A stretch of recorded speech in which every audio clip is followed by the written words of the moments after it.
These are insinuations. Wala naman pinipresent na concrete na allegation to back the allegation of Undersecretary Rio. No? In fact, they are close friends. Kinakapatid niya pa yan and all. Professor namin sa PNA nung graduating na kami. And dito, medyo irrelevant dito sa issue at hand. Ano? Pero I just happen to know na hindi naman nagpresenta si Senator Honasan na maging Secretary ng DICT. In fact, it was his lobby for the appointment as a permanent secretary kasi OIC noon si Undersecretary or OIC Rio. Nilalabi niya, pinakikiusap niya sana sa Malacanang kung pwedeng maging permanent.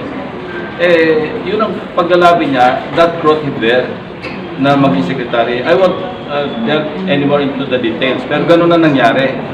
So, siguro, napag-usapin namin ni Senate President, si Senator Nasan, I'm sure he's more than willing to air his side kasi these are insinuations.